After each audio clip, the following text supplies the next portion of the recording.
Fantastic, thank you. So our next panel is called Evidencing Linguistic, Cultural and Religious Destruction. We have Nathan RUSER from the Australian Strategic Policy Institute and Professor James Leibold from La Trobe University. We have Ablimit BAKI ELTERISH from the University of Manchester. We have Hanna BURDORF from Newcastle University. We have Dilmurat MAHMUT and Joe Smith FINLEY from McGill University and Newcastle University, respectively. And we have Timothy GROSE from the Rolls-Holman Institute of Technology. And we have our chair, Professor John Packer from the University of Ottawa. Thank you so much to everybody for attending. I will hand you over to our chair. Thank you. Thank you very much for the introduction of the speakers, and I guess in good academic tradition, we're beginning about 20 minutes late, so forgive those who are watching online and have not benefited from the coffee here. We have a full program, at least 5 speakers, more than 5 contributors and 5 speakers, and they're going to speak in the order that they were just announced, after which we'll have as much time as we can possibly take, bite into lunch. I guess that's a pun. And we'll be able to take questions from the floor and from the audience.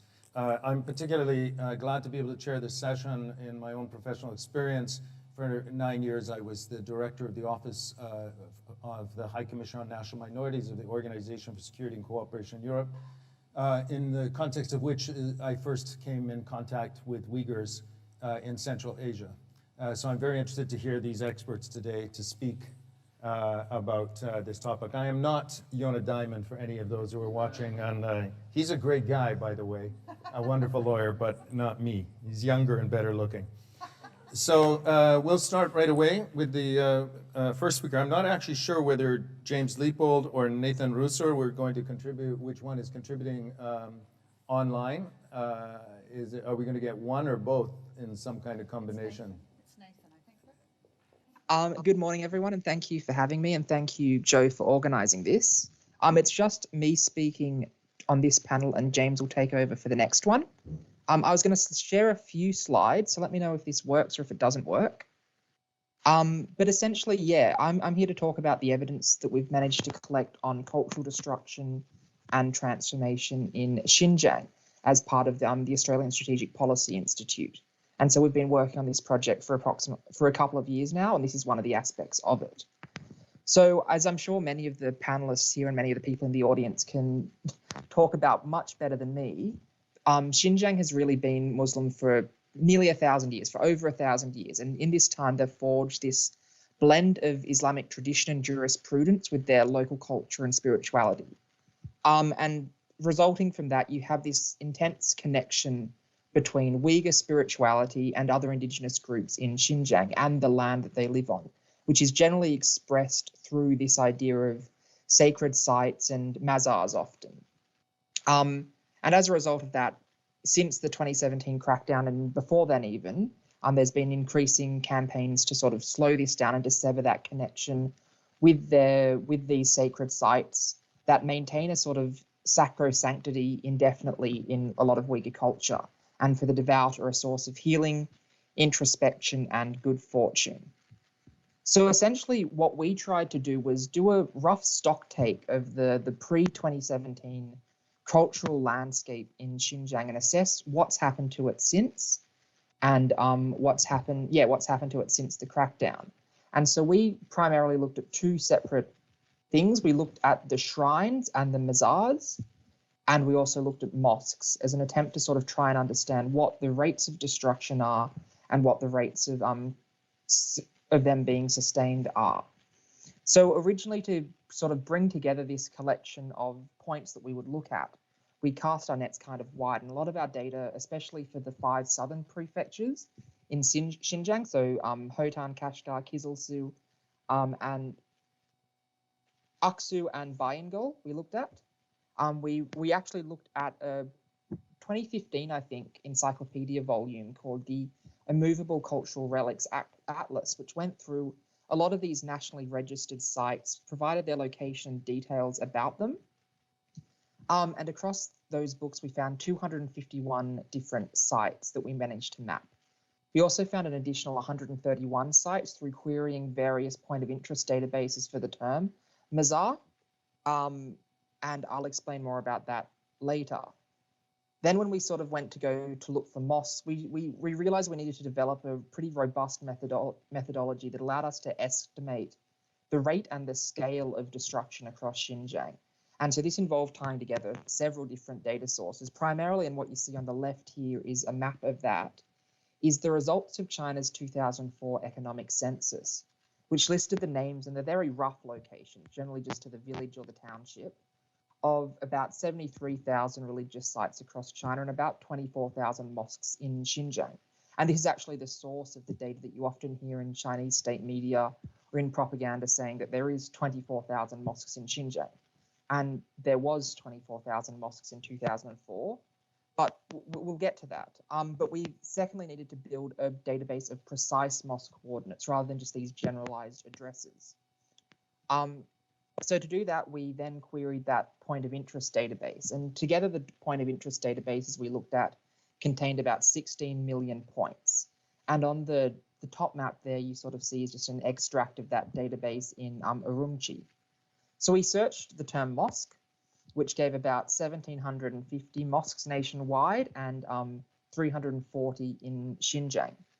And then sort of beyond that, to sort of account for any bias potentially in these point of interest databases, we did this random stratified search across Xinjiang to find additional mosques.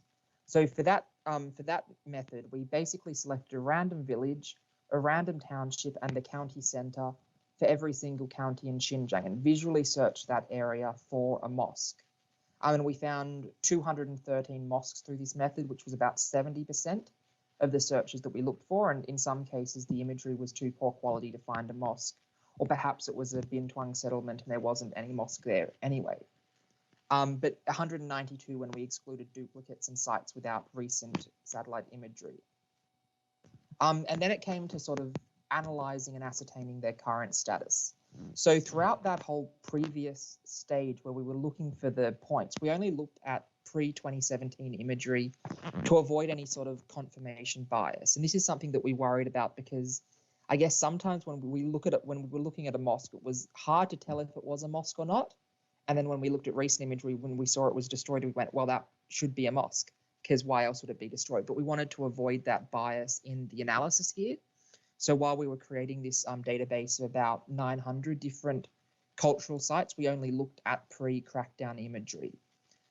So then for this analysis stage, we then looked forward into what's happened since 2017. And for each of the sites, each of them, I think it's about 900 plus, we looked at recent satellite imagery and graded its current status, whether it's destroyed, significantly damaged, slightly damaged, or undamaged. And significantly damaged and slightly damaged was slightly arbitrary, but it generally sort of went to the scale of the transformation and the damage. So for example, significantly damaged was stuff where the minarets had been removed or potentially the domes had been removed from these mosques.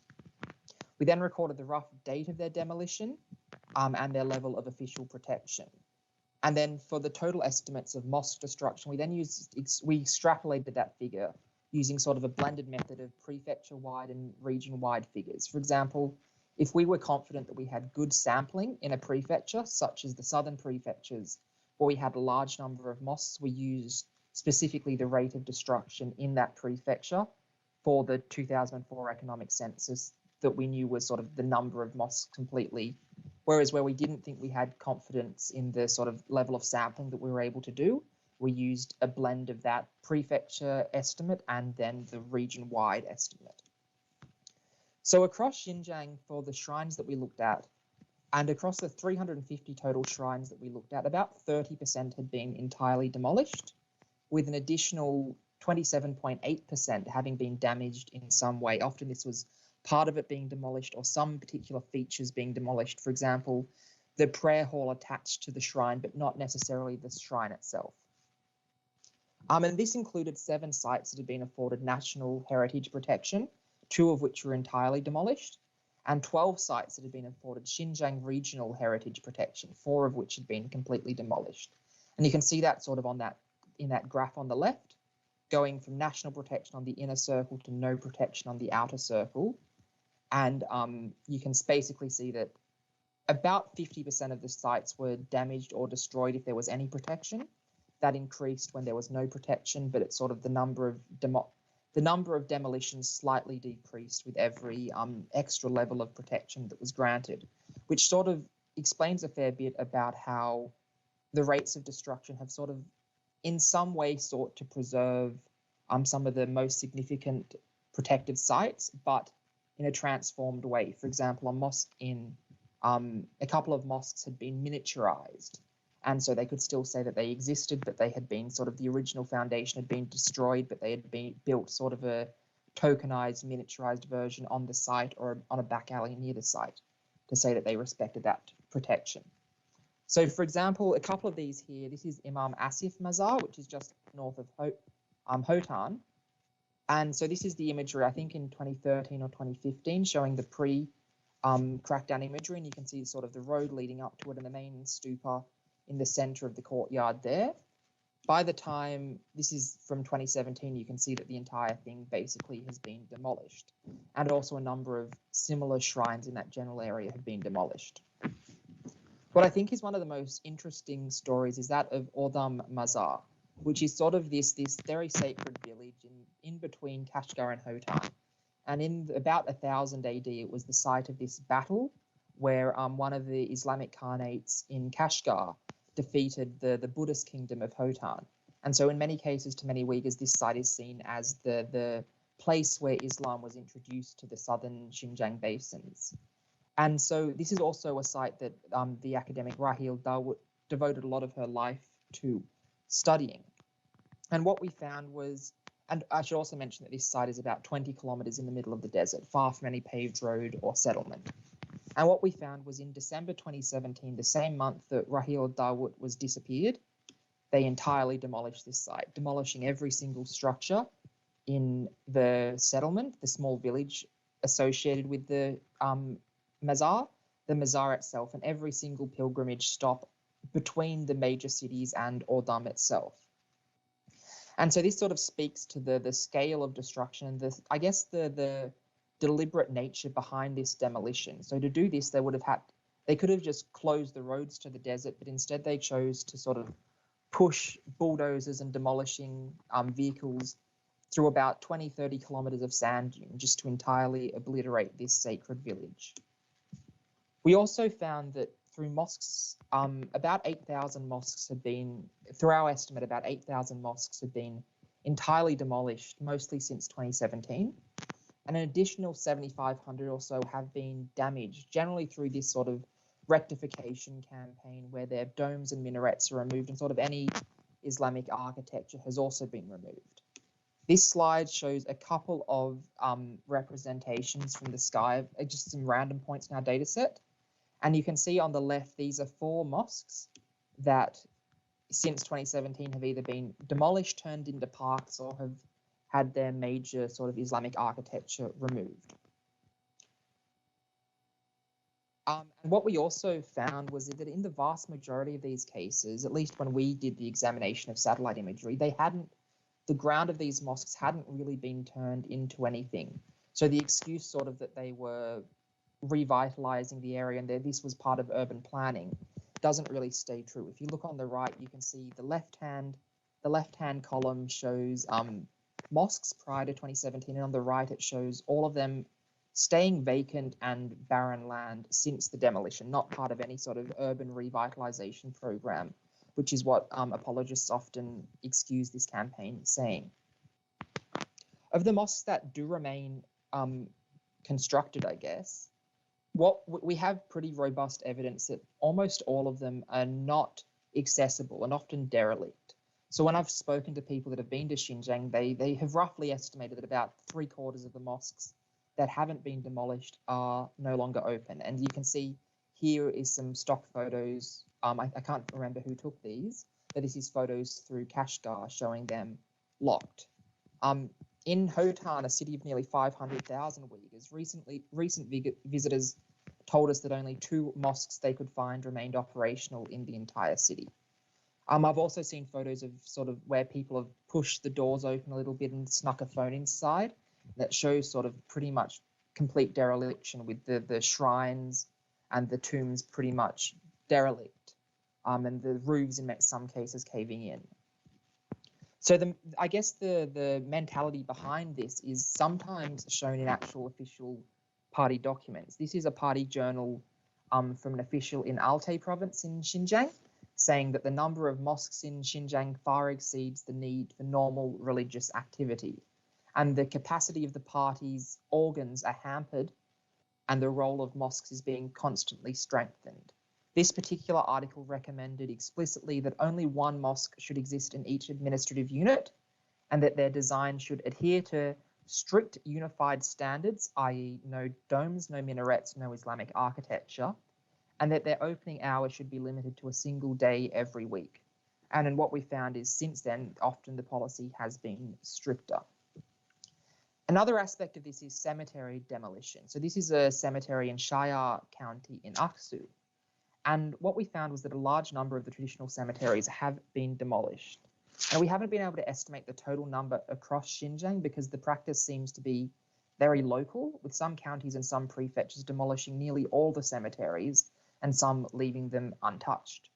So, for example, Aksu Prefecture is one where basically every single cemetery has been demolished since 2017. And a 2016 speech by the Deputy Secretary of Aksu's party committee called on government departments to waste no time in guiding the masses to change their customs and abandon closed, backwards, conservative and ignorant customs, referring specifically to these traditional cemeteries and burial grounds. And since then, we estimate around 425 cemeteries in Aksu alone have been demolished. And what you can see in this picture here is, in the top is that mazar as it used to exist in about 2014. And below is when a film crew from CGTN happened to visit the same area in, I think, 2019 or 2020, showing the entire area had been demolished. And one academic we spoke to emphasized the importance of these sites and phrased it in a way that's much better than I could. And they said that the sites, along with cemeteries and mosques, are a material and symbolic representation of the collective claim to a place, a land, and a homeland, sort of tying not just Uyghur present, but the Uyghur history to this land that they live in, and the sacrosanctity that remains through, I guess, this connection of time, place, and people. And the demolition isn't just a physical removal, but also a calculated effort to sever the emotional and the blood ties to the past. And I will stop there, and hopefully that was interesting, and hopefully you could hear me for that, and pass on to the next person. Thank you. So thank you very much.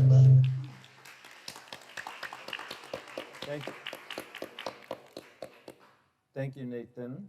That was great, and a great introduction. So the second speaker is Ablimit BAKI ELTERISH from the University of Manchester, who will speak about reshaping the linguistic and cultural landscape of Kashgar.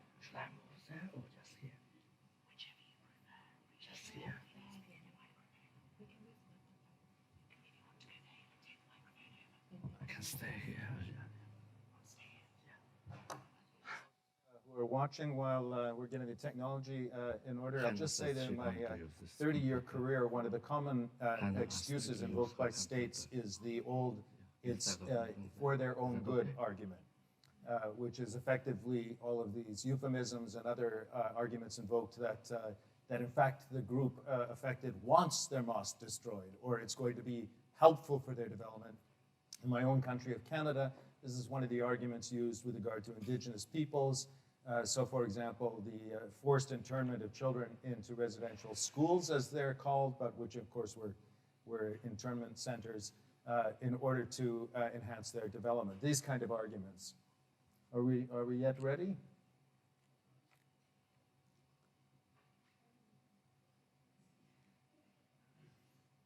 I remember one case in Iraq where I used to work for the United Nations investigating the argument of the Ba'ath Party for the draining of the southern marshes, where the Marsh Arab people intimately derived their identity. The argument was, of course, for their own security and development, the marshes had to be eliminated, thereby eliminating the character and nature of the Marsh Arabs. Of course, the Marsh Arabs had the inverse position. They wanted desperately the marshes returned. So these are the kind of arguments that are invoked. Interestingly, not denying that the marshes are drained, not denying that mosques are destroyed, the factual evidence, but rather justifying or invoking a justification.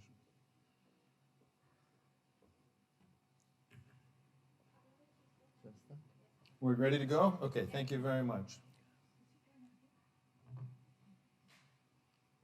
Good morning, everyone, and thank you for organizing this conference.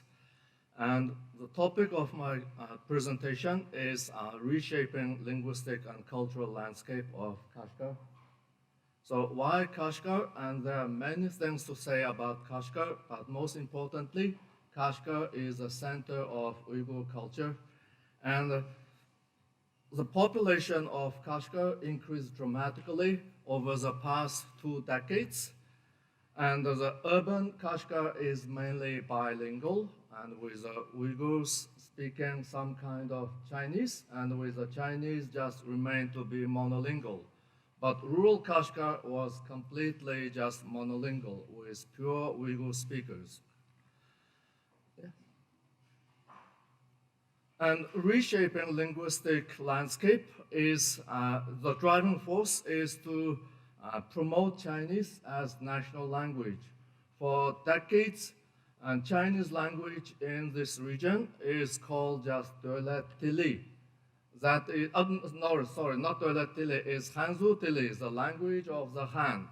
But recently, this calling it like a Hanzu Dili, like the language of Han people or the Chinese, has almost become taboo. And this term is now replaced by Guoyu, that is just national language. And the idea to replace Chinese from, to replace Hanzu Dili by Dölet Dili, national language, is from the Chinese law, which was issued year 2000. And this law, language law, was specifically to the promotion of Chinese in mainland China, with little reference to the minority regions. But nowadays, this law has been rediscovered, and to use this law in this region. And we know that traditionally this region had a dual language system like that in Quebec, that is just Uyghur and Chinese, 2 languages on public signs. And now we can see the signs, especially official signs, are purely in Chinese, no Uyghur included. And another case is the exclusion of Uyghur in university names. When Kashgar University changed its name from Kashgar Teachers College in year 2015, it was bilingual. But when it moved to the new campus, it just monolingual, removed Uyghur. And another case is the name of the new old town. And when it was newly built in 2015, the name is sound translation, Kashgar, Kashgar from Kashgar. But now this Gar, because it is Uyghur, has the Uyghur linguistic element, and this has become problematic. And this now been just moved, changed to Kashi only. And when we go to the old town, this new old town, and in the past there are various Uyghur shops, like bakery, blacksmiths, horseshoe makers, and with none of them having any shop names. But now this new old town, which was just about a few hundred meters long, and a lot of the shop signs began to appear. And those shop names are mainly in Chinese. The first one is like a B&B. The second one in the bottom is like a tea house. And the one in blue is just another kind of B&B, mainly for the tourists from mainland China. Yes, please. And another exclusion of Uyghur in public names is found in names of villages. And in the past, the names of villages remained only in book, but not in signs. But nowadays, almost every village has their signs written, and those signs are purely in Chinese, when the population there is just almost 100% Uyghurs, monolingual speakers. And the names of tourist spots used to be trilingual, like Uyghur, Chinese, and English. But nowadays, in some newly established tourist spots, we can see signs like Uyghur, like the one on the left in Kashgar village. Although Uyghur is on top, but the prominence is given to Chinese, and Uyghur is just like a decoration. And also additional information is given on both sides, mainly for Chinese tourists. Yes, please.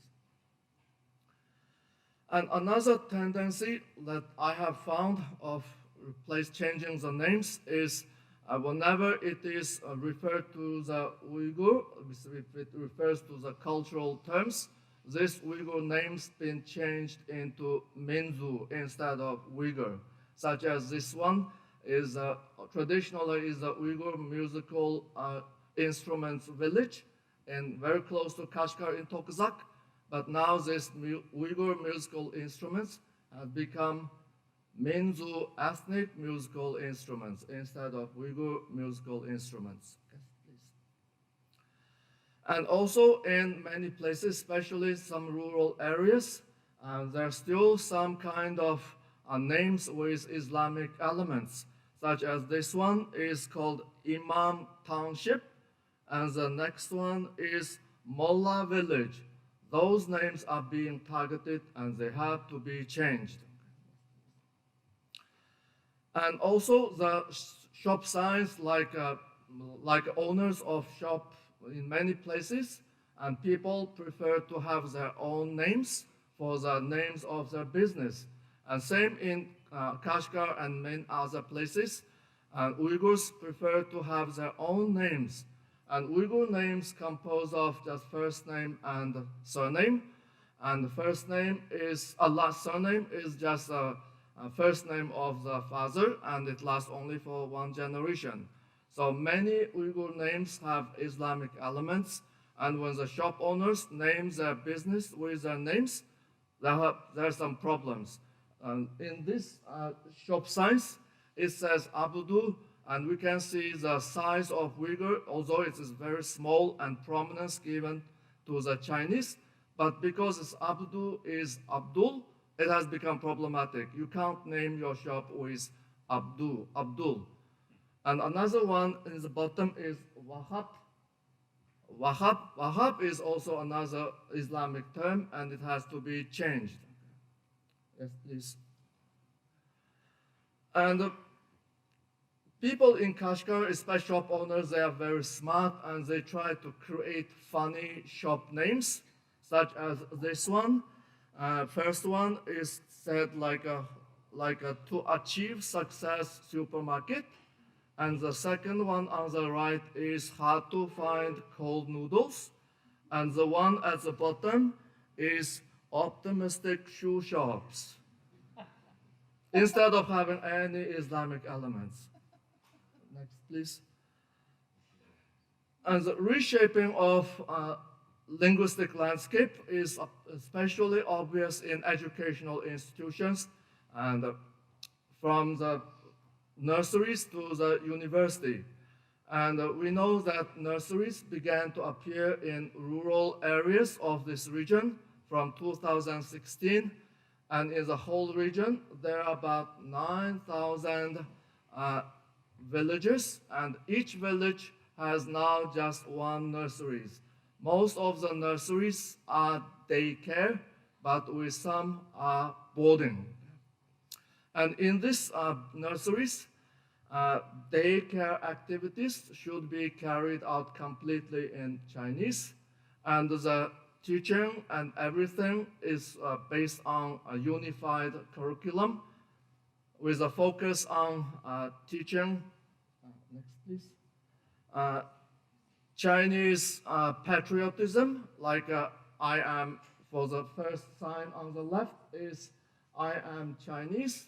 The flag of my country is a red flag, and I love my motherland, if you don't speak Chinese. Okay? And also some other activities like promoting Chinese cultures is a main content of the nurseries. And here in the left picture, there is like a mooncake festival. A piece of mooncake is presented to Uyghur children, and they felt very uncomfortable to take it, and with Uyghur staff behind feeling helpless, they don't know what to do, but they can't help. And another picture is on the right, and Chinese Uyghur children were trained to behave like Chinese by using like a traditional Chinese way of greetings, shaking their own hands and wearing traditional hanfu, Chinese-style clothing. And with the teachers, none of them wearing any such Chinese hanfu style hand clothing. And also in primary schools, a medium of instructions shifted completely to Chinese from 2017. Next, please. And in 2016, new types of schools began to appear in Kashgar, that is boarding schools.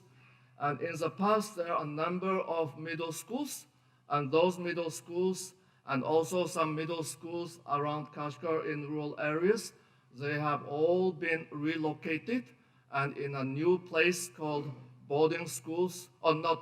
And this is a concentrated schools. They to optimize resources, but it's like a boarding schools to keep children away from families.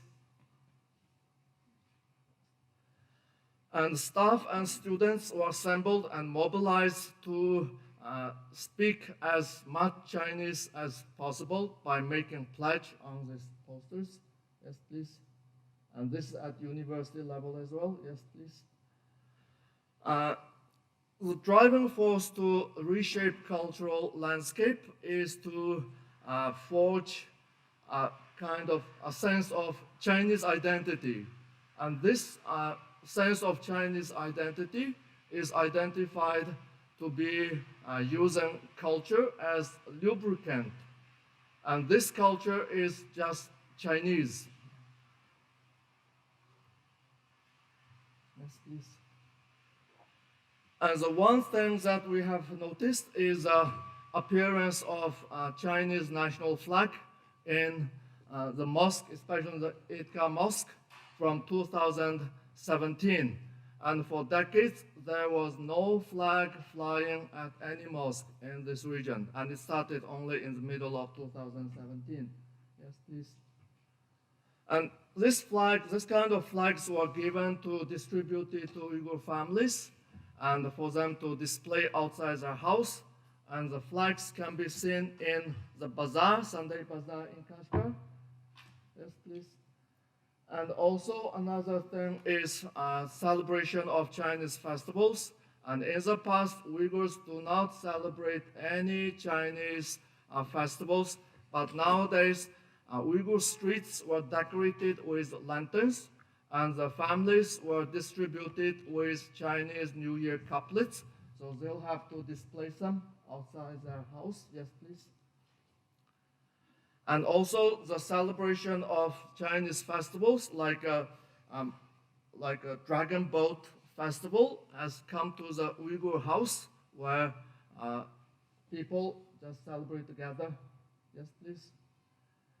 And not only just celebrate, and also some Uyghur men were invited to come to the village office to celebrate Chinese New Year together by drinking Aiju, which is Chinese white liquor. Yes, please. Yes, please. Yes. And the image of Kashgar is also been changed. Traditionally, the image of Kashgar is the Eight-Ka Mosque and its traditional culture and the Apakwaja mausoleum. But nowadays, the new image of Kashgar is just a new old town. Yes, please.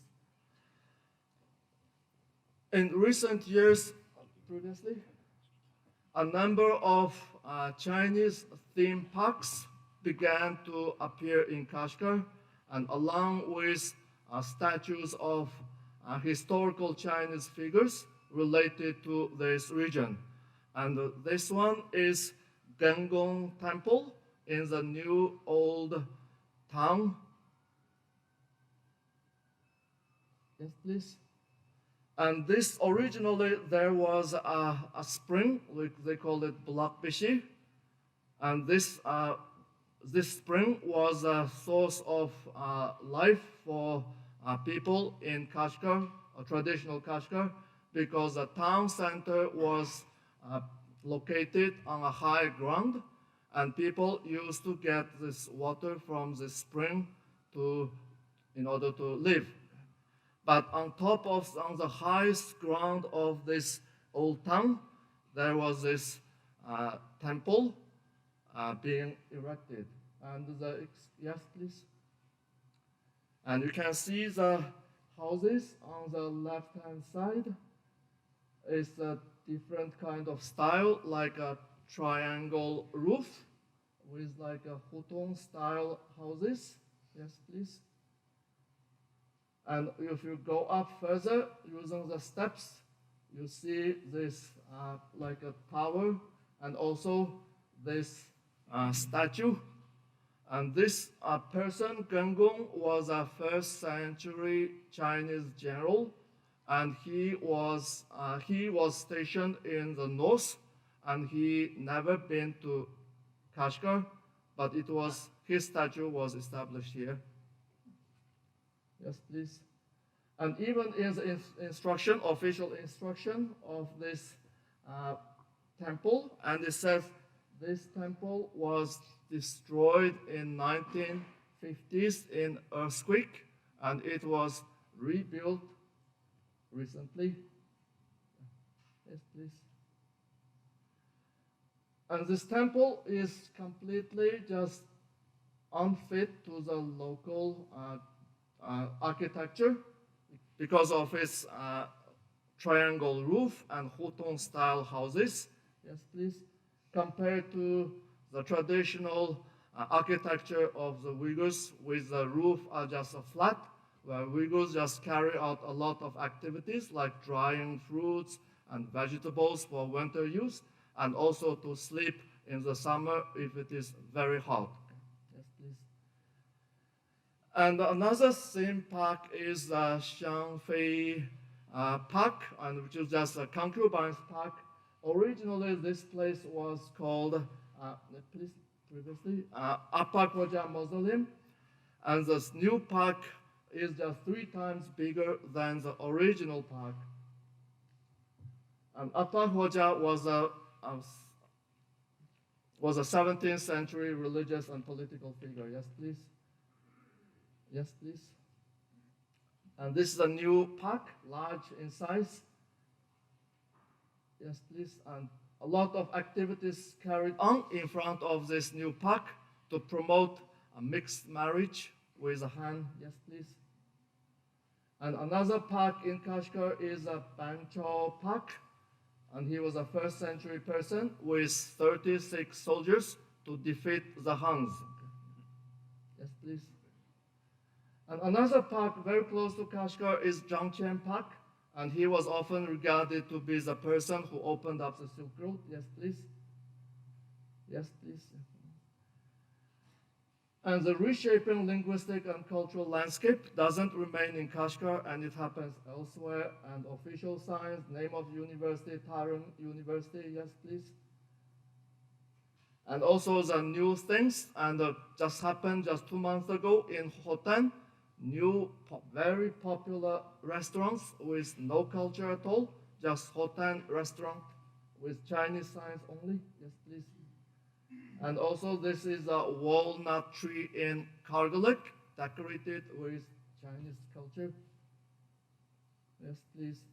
And also the one left on the left-hand side is a Kazanchi that is similar to the old town. Kazanchi is in Volja, similar to old town in Kashgar. And we can see the signs are purely in Chinese. And also, and this one funny thing is behind this new door, there was something like a tower or something which we don't know. I asked a few people and they don't know about this. People from Volja. And the lanterns began to appear almost everywhere in China because someone just is addicted to the lanterns, wanted to see them everywhere in this region. Yes, please. And also some statues of other people began to appear in other places, such as the one Zhengji. Zhengji, often they say that he was the first governor of Kashgar from 60 BC. And the Gengong, the one, and the Zozong Tang, we know Zozong Tang. Yes, please. Yeah, go on. Yes, please. So we can see from these pictures that the policy is now just extremely assimilatory, and it is likely, the policy is likely to promote long-term loss of linguistic and cultural and spiritual loss among the Uyghur people. Thank you.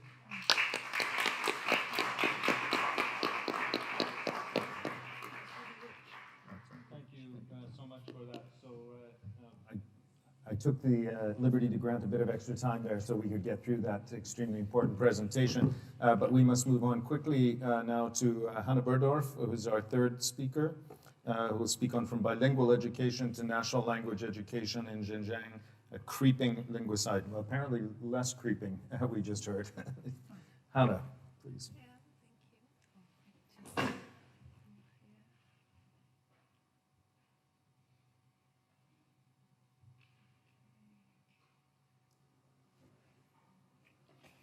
So, first of all, thank you everyone and everyone at home for finally coming and making this happening somehow. Yes. So I will continue where Ablimit left off, and I will be focusing on the language education for ethnic minorities, Uyghur people in China and Xinjiang.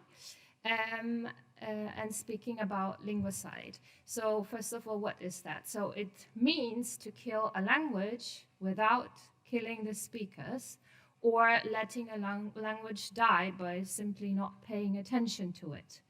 And then the other question is, why do I say creeping? It's because it's a process, it's a slow process, it's not an event, a one-time event that happens and then the language is killed or gone. It also means that there can be interruptions in policy, in the process of linguicide that can make it stop and then continue later on.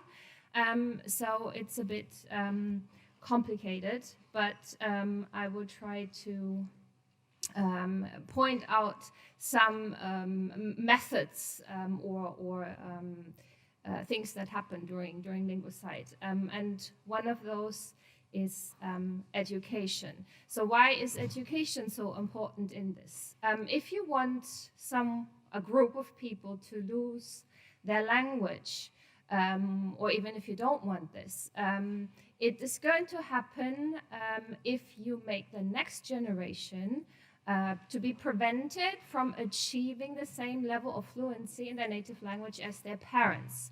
So this doesn't concern the grandparents or the parents. We need to focus on the next generation, meaning children, small children, and they're all in schools.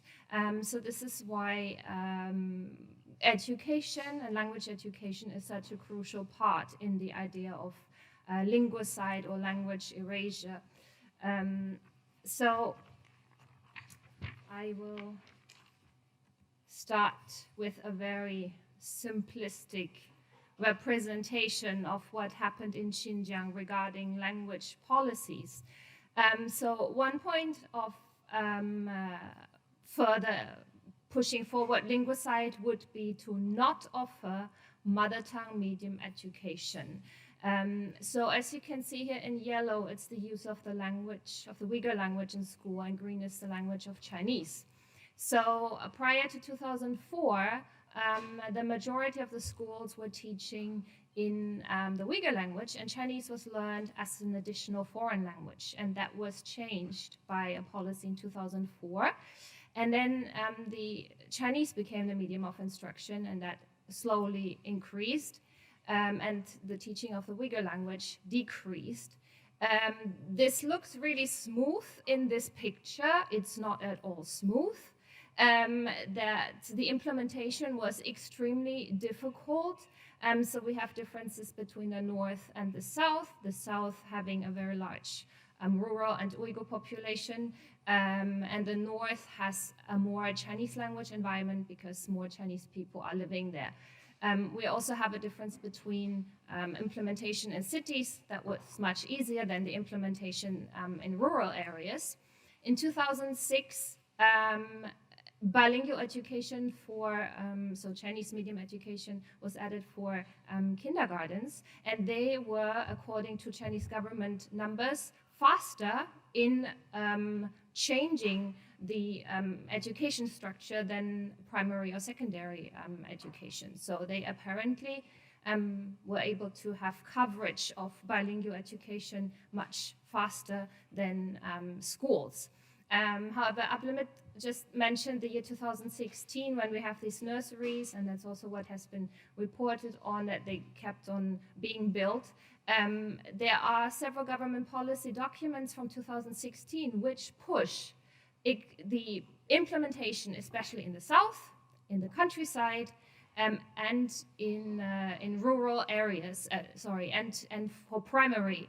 For preschool education. So these are the three last areas: the countryside, the south, and preschool education that seem to have problems with the coverage. However, in 2017, it was set out that there is a Chinese-only policy. Before that, there were different modes of how bilingual education would to be taught. But since 2004, it was clearly set out that the goal is to transform everything into Chinese only. And this was declared to have been achieved by 2020. So I cannot verify this. There are, of course, still areas where you will find Uyghur language being taught in school. However, when I did fieldwork in Xinjiang and in Turkey to speak to parents or students, I was told that at least in Urumqi, Turpan, and some areas in the countryside, Karamai in the countryside, schools apparently stopped completely to teach the Uyghur language between 2017 and 2019. So there was no language classes, which is the minimum the Chinese government was usually guaranteeing. However, we know that, for example, in the south, where Joe spoke to a person, that there were children receiving 3 hours of Uyghur language training still in 2018. So that is probably likely to be due to implementation rather than policy that would like this to be erased as well, but they're having difficulties. So another way how to separate or speed up this erasure of a language is by dispersion. So to disperse the speakers of the minority language among the majority language speakers. So here we have in the top, we have two schools. One is white, so that can be the Chinese language school, and black, that's the Uyghur language schools, which used to be operating next to each other. And then they were merged in order to speed up bilingual education. However, so what has been reported in research literature and what people told me is that, well, people that went into the same building, but in different classes. So we still had Uyghur classes there. So you see the gray and the black one. So the gray meaning teaching Uyghur children in Chinese, and black meaning teaching them in the Uyghur language. But then over time, this one disappeared, and we just had the Uyghur classes and the Chinese classes, but both more or less being taught in the Chinese language, with Uyghurs having the Uyghur language as an addition, at least most of the time. And what has happened recently, so what people told me, is that more and more classes and government documents also speaking not only about school merging, but also about classroom merging, meaning placing Uyghur and Chinese children in the same classroom. So that means that the Uyghur children are dispersed. When you're dispersed, there is no argument of why somebody should be teaching you your mother tongue, because you're being mainstreamed. This seems to be quite recent. That wasn't mentioned like 10 years ago. So this seems in the process of Linguicide to be another recent policy where things are getting more difficult. Other things that can happen is physical punishment or banning of your mother tongue. So I have not come across the physical punishment. We could bring the example of Abduveli Ayub, someone, an Uyghur who tried to open a Uyghur language kindergarten in Kashgar in 2013 and was arrested for doing so, and later detained and tortured. So that would be one example, but I can't confirm that these things are standard. However, I was told, by some people I spoke to in 2018 and 2019, that their children had been punished in a way by being told to take out the trash or to clean the classroom because they had used Uyghur in the classroom. So that was reported to me several times. So this is something that could happen. And also banning of the language. It's something similar what Ablimit just explained, is that the Uyghur language just disappears. So as one father told me, when he in Urumqi was suddenly being called by his son, and they started talking Chinese on the phone, and I didn't understand why. And I asked the father, and he said, once you cross the threshold of the entrance gate of a school, you can only speak Chinese. And we have these photos. So one is from 2018. This is also quite recent. And there are government documents saying in 2016 and 2017 that schools are supposed to create a Chinese language friendly environment to promote this. This is new since 2016, 2017. I haven't found that in documents before. This school on the left says, when you enter the red characters totally on the left, please speak Mandarin Chinese, speak the standard language. And then the school on the right in Urumqi, it says, when you enter, please use the national common language. So here the Uyghur language is not present, nobody mentions it, and the request to speak Chinese also includes the ban of the Uyghur language. So we also can notice, and what happens a lot, and this is what Ablimit described, is the invisibilization of a language. So the Uyghur language exists still in Xinjiang, and Uyghurs are still speaking it, and they are still using the script, and you can see it, and people write something in it, yeah. But when there isn't being made, or when there is no reference made to the existence of that language, it marginalizes it further and contributes to the to a slow linguicide. So from Chinese government documents over time, we see fewer reference to ethnic minority language learning. For a long time, until about 2000, I saw it once in 2017, but basically up until before that, when they describe bilingual education, it is please learn the Chinese language or the national language or whatever, and at the same time, or in addition to that, you learn the ethnic minority language. This disappeared from 2017. Many documents do not reference that anymore. Also, what Ablimit also said, so we have a de-ethnification. So we are not talking about the Uyghur language or the Han language. We're just talking about the language, the standard national language for everybody. It's very neutral and imposing at the same time. And also documents used to often refer to bilingual education, which is now merely like a title, but the whole text will go on about education in the common national language. There's not even question of bilingual education anymore. It is all about education in this national common language. So also in bookstores, we can find fewer Uyghur books. I also checked publications between 2021 and 2019 on a Chinese database webpage. Interestingly, they referenced quite a lot of bilingual education articles for Tibetan and Han, for Chinese, or Mongolian and Han. They always put this in addition, but when it was about Uyghur, it was only about Xinjiang bilingual education. And even that, there were very few articles. I think I found 6 publications in 2 years. And for the Tibetan, it doesn't seem to be a problem to say there is Tibetan Chinese bilingual language education research.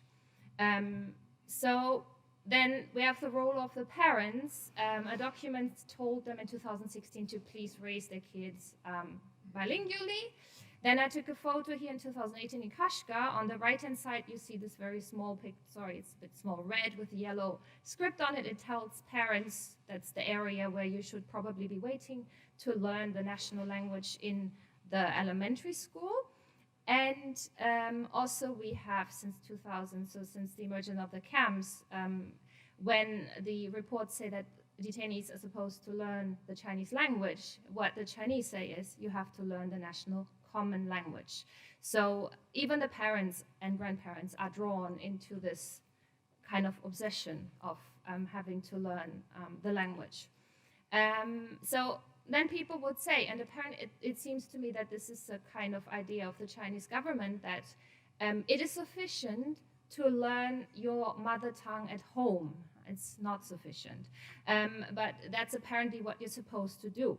However, with these becoming family members and family visits of largely Han majority population in Uyghur homes, it is very questionable if under these circumstances parents would still be willing or daring to teach their children their mother tongue, because it could be identified as being a separatist. So you should better be careful with that. Also, a Uyghur I spoke to told me, what about language? What teaching language at home? Who cares about that? We're having other problems. People, they might understand the importance of it, but they were not in the state. They said parents are being taken away, children are alone at home. Why bother about language? Because there are other problems to bother about. So another question is the selectiveness if you invisibilize something. So the Chinese government since 2019 has apparently, at least in the Urumqi to what I was told, re-established some Uyghur language classes. And since then, some bookstores were refurbished with more Uyghur language books, which I had really big troubles finding in my trips when I went there. There was, I'm just showing the video, we don't need any sound. So we're having new textbooks presented on a Chinese TV channel in the Uyghur language. But if we look at, if we use the Uyghur language. What it is used for, in which circumstances it is permitted. It is permitted here to, on the first page, to talk about the Chinese flag, or that everybody is Chinese. So it's the education, patriotic education for children. You can also find it in newspapers still, which are in Uyghur. The thoughts of Xi Jinping have been translated into Uyghur. So these are some occasions where this is still permitted, but in general, it is being very limited. I'm just going to stop here and let you continue. Thank you very much, Hanna. Indeed, there's so much interesting information, all valuable information. Our time is limited, and we still have 2 more contributors. So our next speaker, actually, how will we proceed, Joe? You will speak yourself? I think I'll speak for 6 and Okay, so we're going to have divide this session. We have 3 speakers in 2 sections. So Professor Smith-Finley.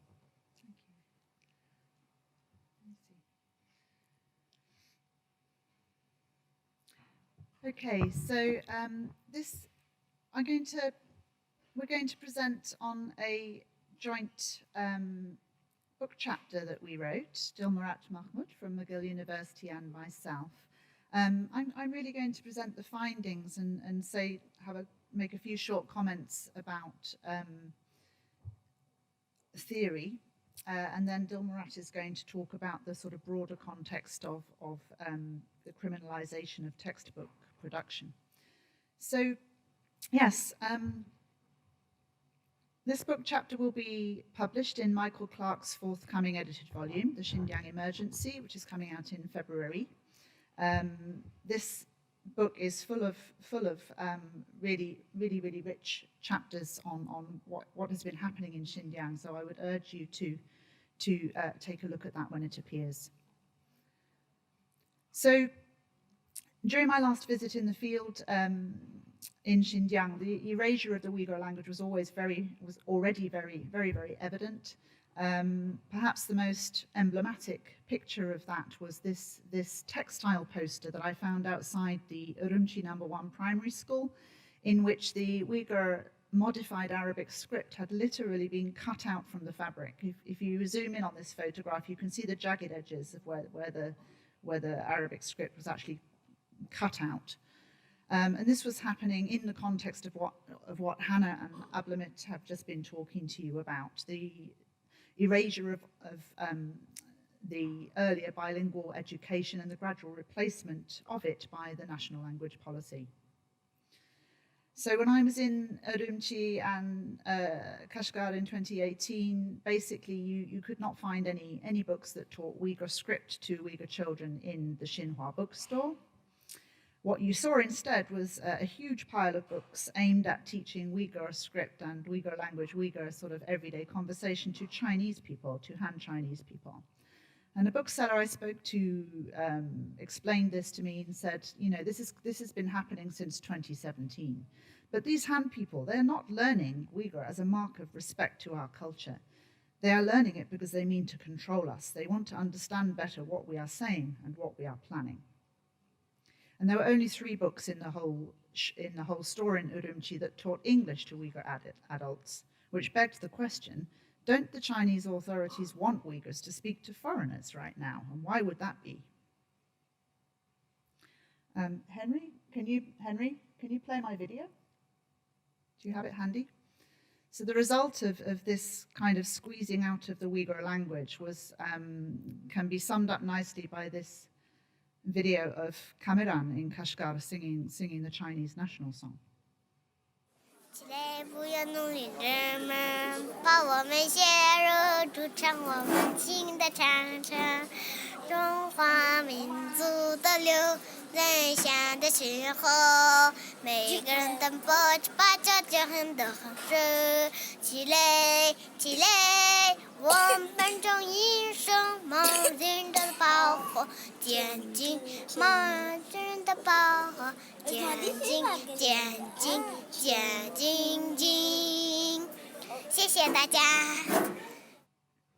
So Dilmurat and I looked at a set of 6 Uyghur medium primary school textbooks that I brought back from Urumqi in 2018. We found that most of the texts there had been adopted and translated from the corresponding Chinese medium textbook series, Yuan. You saw some pictures of Yuan in Hanna's presentation. But interestingly, Uyghur characteristics that were present in the Chinese language versions had been removed and erased when they were translated into Uyghur, completely taken out. So you might ask, why is a Uyghur medium version of the textbook still available at all in 2018 in the context of wanting to eradicate the language? Well, one theory that we would suggest is that this is a practical reason. There is a practical reason for this. Young children are now in transition. They're in transition between the previous policy of bilingual education and the new era policy, 新时代 policy of national language education. And if the CCP wants to indoctrinate Uyghur children with the notion that they are integral to the Han Chinese nation, then it needs, for now at least, to use the Uyghur language to do that. This is just one theory. I think Dil will share a different one with you in a minute. So what did we find when we looked at these textbooks? By the way, if you want to look at the 6 textbooks, they're on the book table at the back there. I've brought them along if you would like to take a look later on. Finding 1, Uyghur cultural and social life, Turkic Islamic social life has been completely erased from the books. All we find inside is Han Chinese cultural and social life, Confucian secular social life. The word Islam does not appear even once in 6 books. The ethnonym Uyghur appears only once or twice, and then only in the name of the region. Finding 2, Uyghur features, physical, facial features, and cultural dress have been erased. So all we see is pictures of human characters with Han Chinese facial features, Han cultural dress. So in this picture, you see a Chinese emperor surrounded by Chinese children wearing traditional Chinese costume.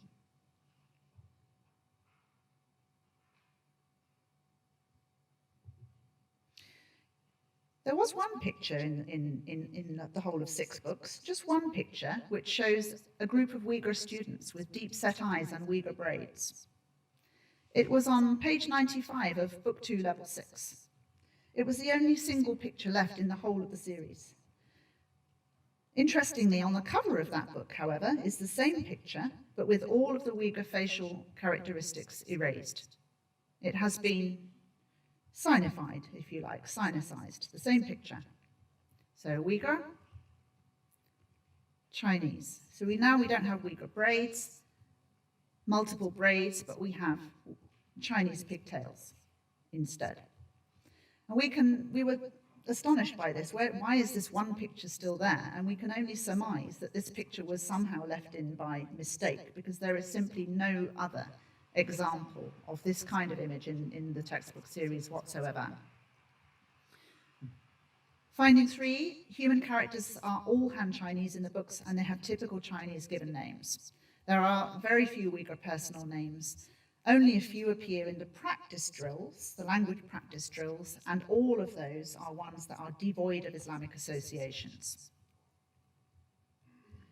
Finding 4, regional geographical characteristics, so things that are unique and distinct to Xinjiang, the region, have all been taken out, even though they appear in the original Chinese language versions. So we see things from Xinjiang, we see images of Uyghur cultural life from Xinjiang in the Chinese language versions, but they have disappeared from the Uyghur language versions. So we see texts about animals and nature that largely are taken from inner and coastal China. Fish, monkeys, lakes, rainy days. What we don't see is snows and sands and deserts and fruits indigenous to Xinjiang, like pomegranates.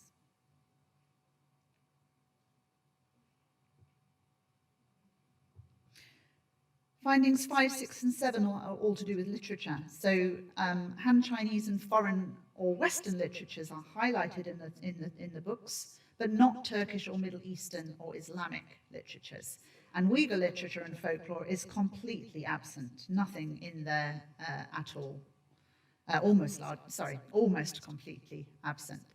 All of the folk stories come from Han Chinese sources. There are no Uyghur folk stories, and all of the poems are by Han Chinese authors and then translated into Uyghur. There are no original works by Uyghur poets. So to borrow some of Hannah's data, which she sent me a couple of days ago. So one of Hannah's respondents in 2019 corroborated these findings by saying that in her younger brother's Chinese literature textbook, there were only texts about Chinese things like pandas, panda bears. Whereas when she had been in primary school herself, they had learned about Uyghur things, such as producing naan bread, and so on. So to summarize those findings, we argue in our chapter that these cuts, these erasures, embody the Chinese state's deliberate intention to invisibilize and eventually to eradicate the Uyghur people as a separate ethnic group, nation, or culture. They also seem to be trying to invisibilize Xinjiang, the place, as a separate homeland with unique, distinct geographical characteristics. And in doing this, they underline the idea that Uyghurs are inextricably part of Han China. The message here is that it's no longer possible, as it used to be, for Uyghurs to bypass Han China and connect with the culturally sympathetic Turkic, Central Asian and Arab worlds. They had been able to do that prior to 2016. Sam Tynan, who is here with us, and myself presented on the ways in which they did that in Seattle in just 2017. But this is absolutely no longer permissible. Now Uyghurs must interact with the outside world as loyal, assimilated members of the Han majoritarian Chinese state. And they must only interact with non-threatening secular nations and not with any of those Muslim majority countries who are on the list of the 26 sensitive countries. Okay, I'm actually going to stop there. There's more of the presentation. If anyone wants to see it, I can send you the theory bits, but I'm going to stop because we're running very over time. Thank you. Thank you. Thank you, Joe. I'm sure we'd all like to see all that you've brought to bear on that subject. But your co-author is now going to contribute through virtual means. Dilmurat MAHMUT from McGill University, I presume back in Montreal. So are you with us? Is he? Yes, I'm here. Can you hear me well? Yes. Hi, Dil. Thank you, Joe. Hi, Joe. So please go ahead. Yes, thank you. First of all, thank you so much for paying attention to the Uyghur issue. Okay, so following up Joe's points, let's first go back to the 1980s. I studied this textbook as a child. As you can see, it was relevant, mostly relevant to the Uyghur culture or folklore, as I remember. There were only 3 political texts from the Chinese sources, and there was only 1 story about Lenin.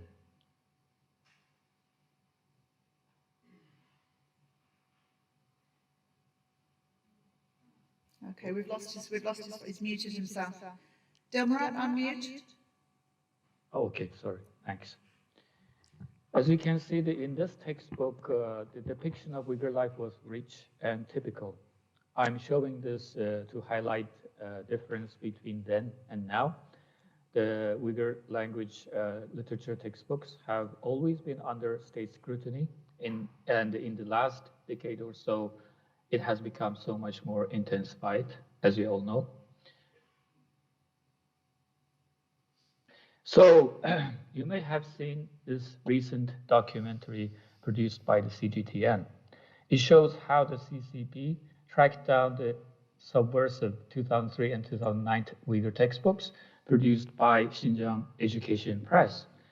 As you can see in the picture, Sattar Saud was claimed as a leader of this project, which had been miraculously unnoticed by the Chinese authorities for more than a decade.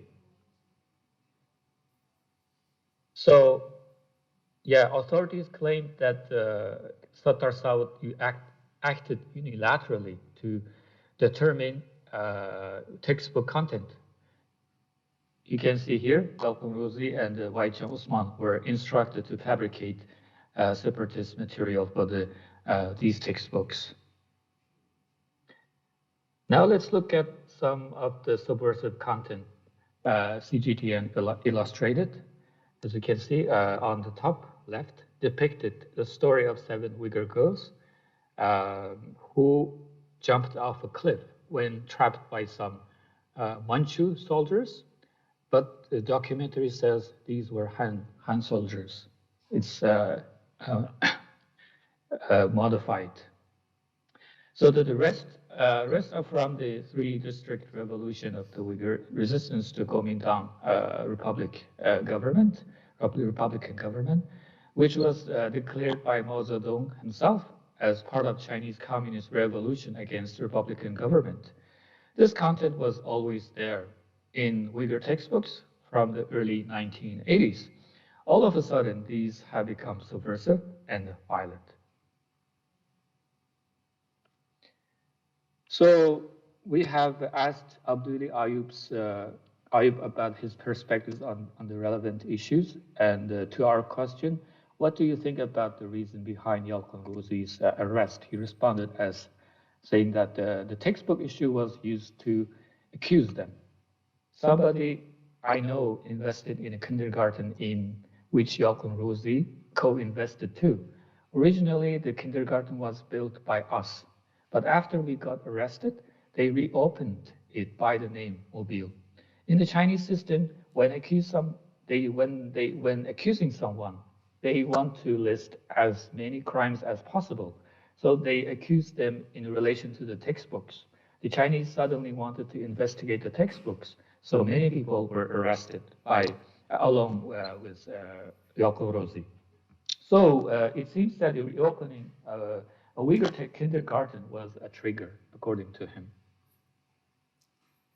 So we asked him about the Uyghur children who now have no choice but to receive Chinese medium education all but 3 hours per week. He responds saying that it's wrong because there's no such a thing. We have documents on this. In June 2017, in Hotan, they issued a red-headed document announcing that Uyghur language will be stopped being taught. In September the same year, Xinjiang Education Bureau also issued a document announcing that no class will be taught Uyghur. And he also gave these examples, and then on Facebook he shared a video about a Han Chinese reporter from CCTV asked the young Uyghur girl about the language they speak in their school. Do you speak Uyghur or Mandarin more in your school? And the pupil says, we are not allowed to speak Uyghur at school. So there are some other questions we asked him. We asked him also about if he would agree with our assumption that the government deems there is a necessary transition stage to make Uyghur children Han Chinese, so these Uyghur textbooks still exist. He says, I don't think the Chinese government has such an intention.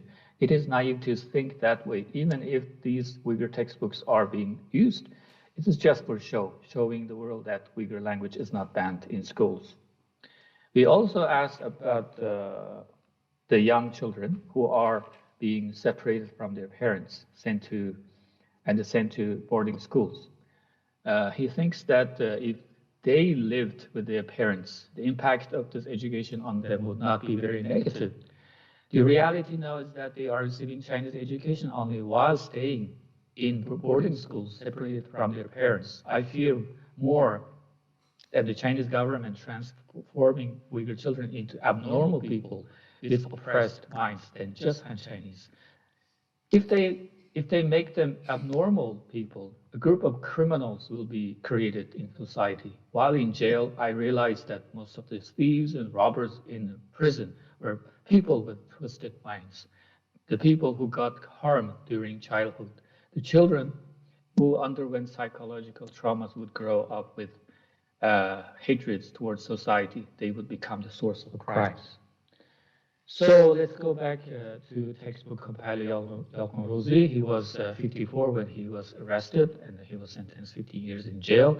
And but he was appointed by the government itself in 2017 to be the head of the committee in charge of the compiling Uyghur language literature textbooks. And now these textbooks are seen as problematic and were treasonous, and they poisoned Uyghur children with ideas of taking China. We also asked about Kamal Türk son's perspectives on this issue. He said that these textbooks weren't political at all. There were things in there about taking pride in being ethnic Uyghurs, and that's what the Chinese government was upset with. Finally, we agree with James Label, who said that cultural engineering is going on, attempting to distance young Uyghurs from their mother tongue and culture, alongside programming to place them in Mandarin only orphanages and boarding schools. That's all. Thank you for your attention. Yeah.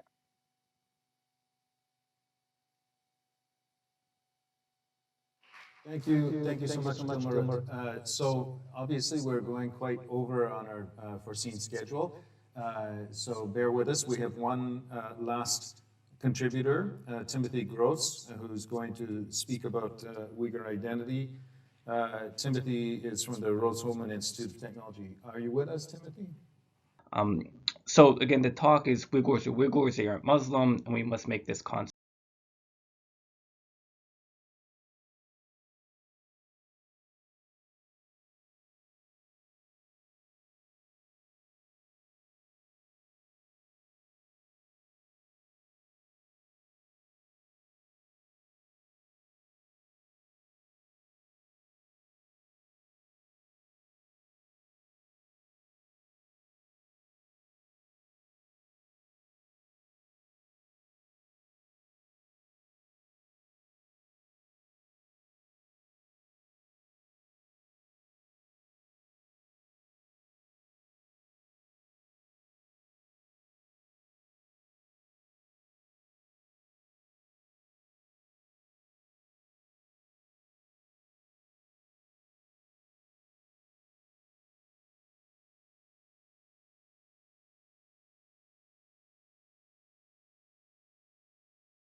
in a previous talk in this panel, is that many of these have been destroyed or significantly damaged. But my point is that the number of mosques, and citing this number, doesn't actually provide any sort of useful information about what activities are allowed to occur in the mosques, nor does it provide information about who's allowed to enter the mosques to engage in religious activities. Now, of course, on the outside of every mosque, you'll see surveillance cameras. They're not just installed for quote-unquote security reasons, but rather they document and record who enters and who exits the mosque. And as we'll see in a later slide, most mosques interiors are also equipped with surveillance cameras in order for authorities to understand what types of messages are being promoted amongst faithful. So who actually goes to mosques to pray, and under what conditions? Of course, with the surveillance cameras outside the mosques and them being installed as Uyghurs, especially Uyghur men, were being detained in large numbers, many simply refuse to engage in any sort of public religious practice, including prayer at a mosque. And of course, we've known now for quite some time that all minors, college students, and anyone employed by the government and their immediate relatives are forbidden from praying inside the mosque. And here we have a sign that was affixed outside of a small mosque in Turpan that states quite clearly that minors are not allowed to enter the mosque. And as I mentioned in the previous slide, now the activities within the mosques are being recorded and monitored, and in these urban areas there are these centralized locations where all mosque activities can be observed by officials. In rural areas that haven't been equipped with these high-tech surveillance equipment, usually it's the responsibility of the so-called Fanghuiju, or the sent-down worker teams, who will staff people or assign the sent-down family workers to the outsides of mosques, where they'll be responsible for documenting who enters, who leaves, how many times a day or a week an individual enters the mosques, and they'll also observe what's going on inside the mosque, especially the Friday sermons. And of course, as Nathan has demonstrated quite convincingly, mosques are being destroyed. And here's just one other instance to add to the growing amount of evidence of the destruction of holy sites in the region. This comes from a Chinese official who noted that in the village that he was assigned to, the number of mosques was adjusted, and what he really means was destroyed from 10 to 4 because of new concentrated residential living. And we don't have time to get into the details and the lasting effects of the destruction of mosques and then reorganizing Uyghur communities in these so-called concentrated residential living spaces, but they also these destruction of the mosque and these new living spaces also break apart the Jama'at, or the religious kind of community that is based around mosque attendance. So continuing with public forms of religious expression, I've included Ramadan. Now, many may argue that Ramadan is a personal expression of piety, but I contest that although fasting is an individual endeavor, that the entire month requires the support of a community, not just a family preparing meals, but you actually have this sense of social cohesion that really culminates at the end of the daily fast. But in any event, we see that the restrictions on who can fast during Ramadan have been extended. And so in addition to minors and individuals who have or who are employed with the government, there are now wider restrictions on placed on fasting. So guardians at some elementary schools pledge not to fast during Ramadan. They also promise to provide 3 meals a day to their children and tell them the benefits of the habit. And they vow to keep them from any religious activities, especially during the month of Ramadan. Retired teachers in many locales are now also prohibited from fasting during Ramadan, and those, even though they're retired, if they decide to fast during the Ramadan, they run the risk of being identified or labeled as a two-faced person. Other locales, take advantage of the sent-down workers, the Fanghuiju workers, and they organize public meals in which they quote-unquote invite everyone to attend. So it has the illusion of it being voluntary, but of course, again, with everything occurring against the backdrop of mass incarcerations and mass detentions, the space of personal freedoms and personal choice, I think, is greatly inhibited. And again, we see a lot of these restrictions occurring inside schools, and as schools branch out to the communities. So Uyghur teachers pledge that neither they nor their families will fast or wear religious clothing. So I tried to simplify the previous slide in a very, very rough flow chart. And if we follow it very quickly, we see that, many people within the Uyghur and Kazakh communities are just prohibited to fast. It's illegal. And then some locales have, I think, stricter restrictions on Ramadan fasting, as you'll see. And even if it's permissible, at least legally permissible, to fast, in more cases than not, you're at least discouraged from fasting. So now let's transition to private piety. And what I mean by that is religious expressions that occur within the home. And the CCP has quite literally taken its reach from the public sphere and stretched it into private homes. And this comes mainly in the form of the sweeps for quote-unquote illegal religious articles. So what law enforcement have been tasked to do is sweep homes in search for sacred items.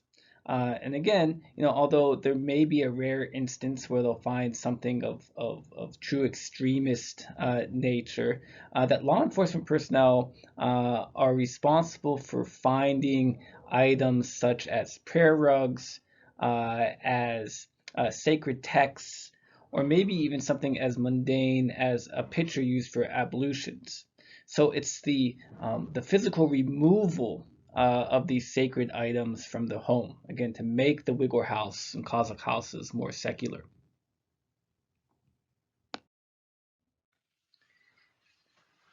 In addition to removing sacred items from Uyghur and Kazakh homes, observant families, are required to go through processes of approval in order to hold the 4 major life cycle rituals that are common in Muslim communities. They're known in shorthand in Chinese documents as the 4 activities. They refer specifically to name-giving ceremonies, circumcisions, weddings, and funerals. Once entirely a private affair, they are now required to get state approval. In addition to being granted state approval, a party representative has to attend the event, and it's the party official who then chooses a patriotic religious cleric if one is needed. And in many instances, especially in rural areas, residents are encouraged to take the ceremonies away from the home and instead hold them in villager activity centers, which are essentially concrete capsules that have been created by the state. I want to take us quickly through the next few slides and just provide some basic background information about the 3 news campaigns, because it's the 3 news campaigns that have really inspired a lot of the anti-religious policies that are occurring in rural Uyghur and Kazakh communities. Even a cursory look at the party documents that lay out the goals of the 3 news campaigns shows quite clearly that one of the priorities is to secularize Uyghur and Kazakh communities. And as we see, subpoint B in the constructing a new order being one of the 3 news, it's been entirely devoted to religious expressions, religious belief, and I think more importantly and more revealing, the quote-unquote courage for a secular lifestyle. So this type of worldview is being valorized by the Chinese Communist Party. The previous few slides has demonstrated how the CCP has removed what I consider to be kind of exterior sacred elements for the Uyghur homes. In other words, religious literature, prayer rugs, as we saw, wash basins, and then even now encouraging Uyghur families and Kazakh families to hold important life cycle rituals outside the home. In the next few slides, we're going to see how the home itself is being transformed from a socio-sacred space to a secular space.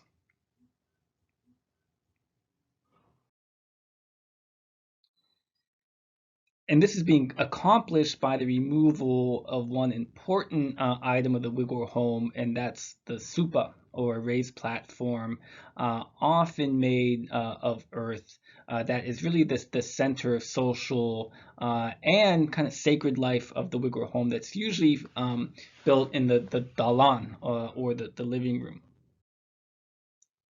These images show a blueprint for indigenous ordering of spaces typical among Uyghur communities. They're referred to in architectural literature as either ringy or loopy blueprints. But under the 3 News campaign and the imposition of new housing projects, Uyghur homes have to conform to the 3 separate spaces model, either in new constructions or if the houses are being renovated. And the 3 separate spaces model has clearly defined residential areas, so where the family lives, growing areas, which are spaces for a small garden, and then rearing areas where families can have a small number of domesticated animals. More importantly, but I first need to add that the 3 separate spaces blueprint for Uyghur and Kazakh home replaces the ringy and loopy syntax with a linear blueprint. But beyond that, I think the most important element or policy of the 3 News campaign, as it's been imposed in Uyghur homes and Kazakh homes, is the removal of the supa. And quite literally the destruction of the supa, and then again, supa being really the heart of social interactions in these homes, and also sometimes the place for sacred rituals. And here we see Uyghurs under the supervision of sent down workers, quite literally removing and destroying the supa in their home. I've also heard that the mihrab, or the area in the home, the arch in the home that indicates the qibla, or the direction of Mecca, also needs to either be filled in if the home's being renovated, and in new constructions I haven't seen a mihrab being featured. Now I haven't been able to confirm this in Chinese official documents, but RFA did post an article stating that this is now law, that mihrabs have been outlawed.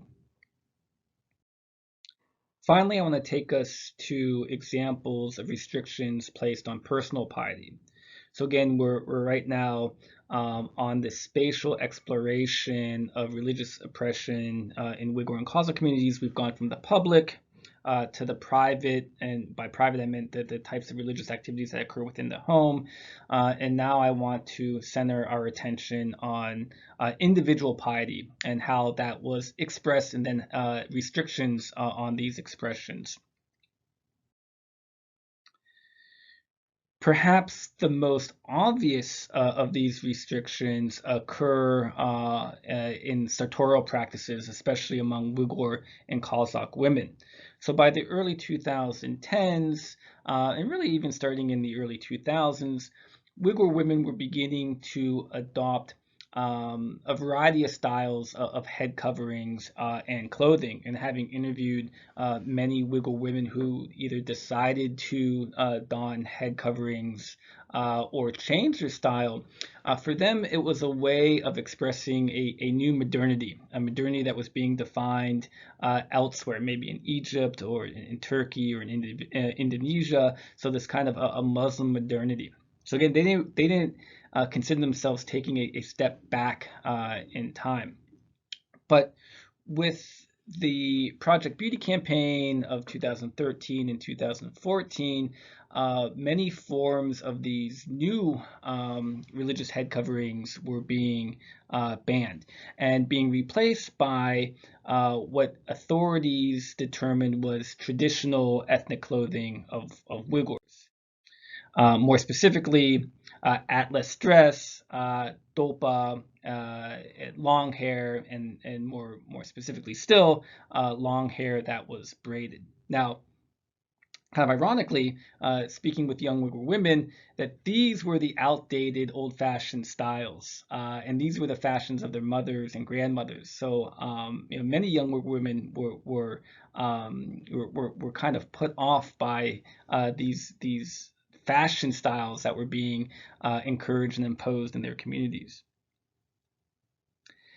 However, we see a change again with the 3 News campaign, right? So with the imposition of the 3 News campaign, we see another transition in the types of sartorial practices that are encouraged and approved by CCP authorities. The 3 News campaign has inspired a proliferation of state-built beauty salons, and these beauty salons attempt to modernize Uyghur women. So no longer are the atlas, dolpa, and long hair and braids being encouraged, but rather new kind of cosmopolitan, globalized, or maybe even Han-defined standards of beauty are now being introduced and, in a certain extent, imposed in Uyghur communities. Therefore, beauty pageants that are staged in rural Uyghur and Kazakh communities now look very differently than they did, just a mere 6 or 7 years ago. So it's not atlas, dolpa, long braids that are being showcased, but rather this ultra modern cosmopolitan Uyghur women who has replaced ethnic clothing with this completely secularized, non-ethnic style of dress. I need to go very, very quickly now because I'm running beyond my allotted time, even though this is a recording. But I think this gets to the essence of CCP efforts to secularize Uyghur and Kazakhs, and it goes to the name, right? This is kind of the very essential part of individual identity. The picture shows names that were featured in a Uyghur naming handbook that was published by a state press. And here we can find names like Hajim, Imam, Muhammad, and Mehmet, which are Turkic variants of the Prophet Muhammad, and even find the names of the Prophet's wives. However, overtly religious names became outlawed, and as a response, Uyghur parents began to change the names of their sons and daughters who had names that had religious connotations to them. And these images come from Xinjiang Daily, and I've just omitted their state ID numbers and their addresses, but we see again the response from Uyghur communities and how they changed the name. So one states my son's former name was Qadruddin Mahmut, a variant of Muhammad. I changed his name to Qadruddin Mehmet Yusuf. I was named Abdul Bakr Qadir, Abdul Bakr, of course, in reference of one of the 4 rightly guided caliphs. From this day forward, my name is Asghar Qadir. My daughter's original name was Aisha, name of one of the Prophet's wives. I changed her name to Arzugul. I want to conclude by taking us back to the beginning of this talk, and more specifically to the quote that was provided by a Uyghur official in Marlabashi County.